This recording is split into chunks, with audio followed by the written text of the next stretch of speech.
Mercedes-Benz, from the pinnacle of luxury to the precipice of an electric crisis. The shine is fading on Mercedes-Benz's electric crown. With earnings down and EV margins lower than anticipated, the once unstoppable luxury brand faces a severe challenge. In this video, we're peeling back the layers of the shocking decline and exploring the implications for the future of electric vehicles. Mercedes-Benz, the global leader in luxury and innovation, made a big splash in the electric vehicle (EV) market, aiming to revolutionize driving in the future. They launched the EQS, their new electric sedan, with high hopes of outshining competitors like Tesla. But instead of leading the charge, they faced unexpected hurdles, earning what many now call the Mercedes electric disaster. Despite their high expectations, Mercedes-Benz EVs aren't flying off the dealer lots like they hoped. Sales numbers clearly show that their strategy isn't quite hitting the mark. The current trend is cooling down of the once booming EV market. Demand isn't as hot as it used to be, while supply seems everywhere. Dealer lots are full of electric vehicles, but they're not selling quickly. Mercedes-Benz EVs are a prime example of this issue. Looking at the sales data, it's clear that Mercedes models are among the slowest sellers on the market. For instance, the average market day supply for EVs, the number of days a vehicle typically stays on the lot before being sold, is around 7 days. Mercedes EVs, however, are way above this average. The EQE, for example, has a market day supply of 144 days.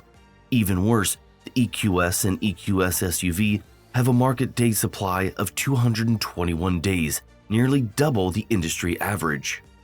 The only Mercedes EV that's doing somewhat better is the EQB, but even it lags behind the industry norm with an 88-day supply.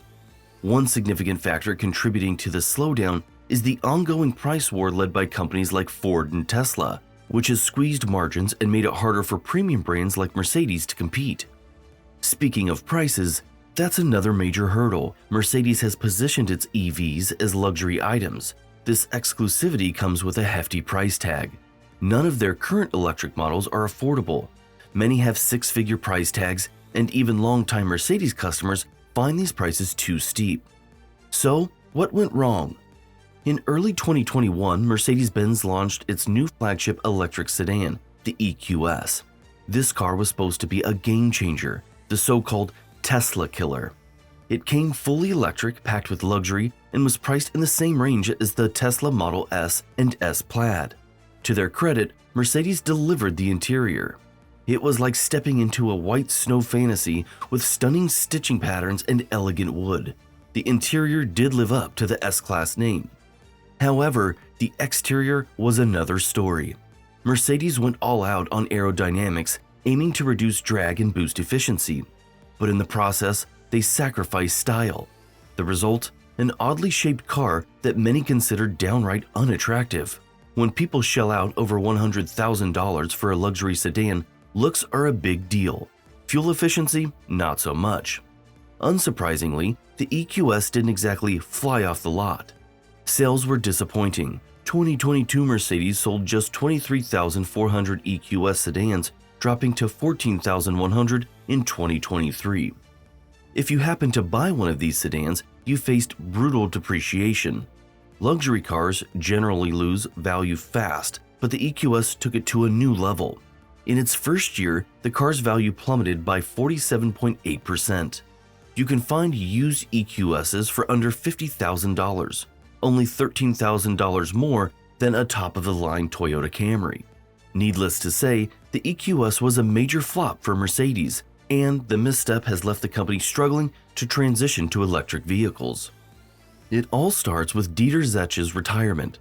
Zech was the iconic CEO known for his big mustache and for making Mercedes a modern status symbol. He joined Daimler in 1976 and became CEO in 2006, just before the 2008 financial crisis. His first significant move was to offload Chrysler, a sinking ship. Chrysler went bankrupt just days after the split, so Zech was praised for freeing Mercedes from a problematic asset.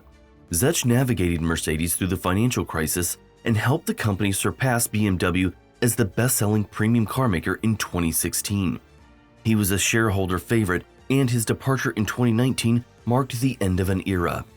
He was under enormous pressure when Ola Källenius stepped in as Mercedes-Benz's new CEO. Not only did he need to prove himself in the top job, but he also had to ensure that Mercedes stayed relevant in the rapidly growing EV market. He looked at what other EV startups were doing and noticed a few trends.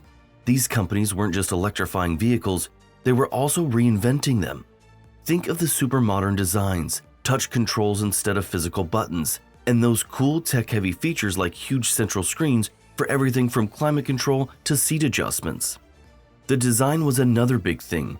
Rivian, for instance, had that standout light bar on the front, and Teslas sported minimalist interiors that were either loved or hated. It wasn't just the new players making waves, though.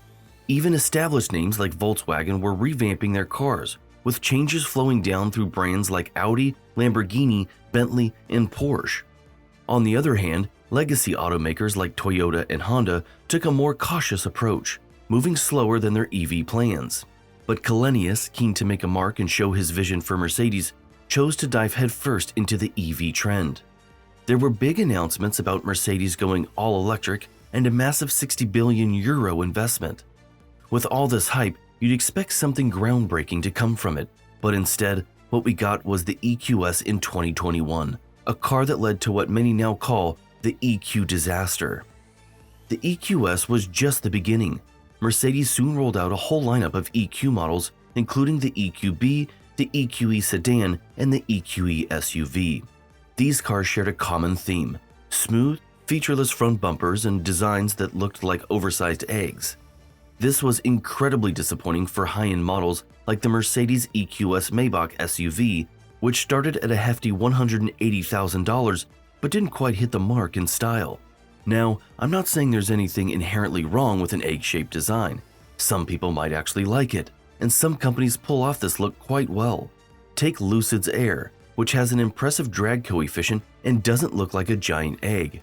But when you're shelling out over $100,000 for a car, you usually look for more than just aerodynamically efficient. You want something that stands out. I've arrived. Mercedes should have known this better than anyone. They've built a whole sub-brand, AMG, around aggressive styling, and the iconic G-Wagon is practically a status symbol for its bold, boxy look. It's clear that G-Wagon buyers love the rugged, over-the-top design. So a brand like Mercedes must understand their audience and give them what they want. Take GM's approach with the Hummer EV as an example. Instead of trying to make it sleek and fuel efficient, GM made it as bold and eye-catching as possible. It's enormous, weighing in at a whopping 9,000 pounds, and it's so vast that you need a special license to drive it in much of Europe. It might not have the highest sales number, but it's doing well within its niche because it's precisely what its buyers want. Ford took a similar approach with the F-150 Lightning. Since the regular F-150 has been America's best-selling vehicle for over 40 years, Ford kept the core design intact and swapped out the engine for an electric powertrain. This approach shows how well these companies understand their customer base. In contrast, Mercedes' EQ lineup shows a lack of understanding of its demographic. It tried to combine electrification with modernization, ending up with cars that felt like fancy versions of the Toyota Prius. It's no wonder this didn't resonate with its traditional buyers. Even introducing the electric G-Wagon, or EQG.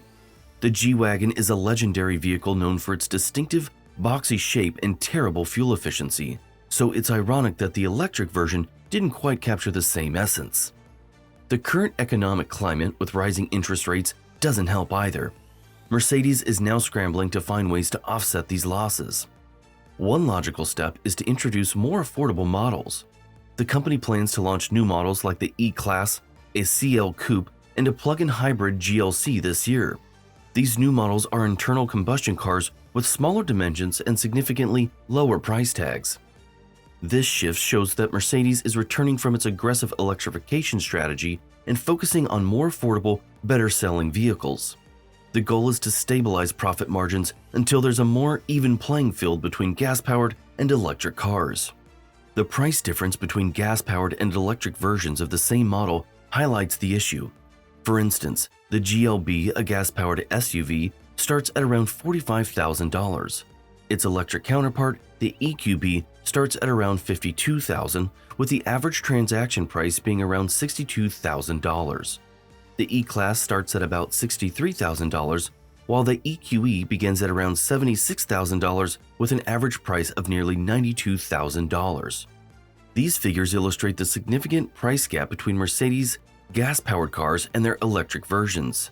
The cost disparity makes it clear why consumers might hesitate to switch to an electric Mercedes, especially when the initial price is so high. Until Mercedes can close this gap and offer more affordable EVs, its efforts in the electric vehicle market might continue to face challenges. Do you think Mercedes can overcome the ongoing disaster? Let us know in the comments section below, and don't forget to subscribe to the channel. See ya!